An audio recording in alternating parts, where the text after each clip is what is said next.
অলির কথা শুনে বকুল হাসে, কই তাহার মতো তুমি আমার কথা শুনে হাসো না তো।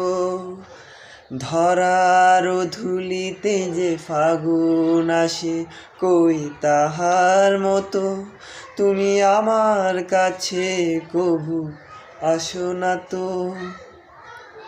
আকাশ পারে ওই অনেক দূরে, যেমন করে মেঘ যায় গোরে। আকাশ পারে ওই অনেক দূরে, যেমন করে মেঘ যায় গোরে। যেমন করি সে হাওয়ায় ভাসে, কই তাহার মতো তুমি আমার স্বপ্নে কভু আসো না তো। অলির কথা শুনে বকুল হাসে, কই তাহার মতো তুমি আমার কথা শুনে হাসো না তো।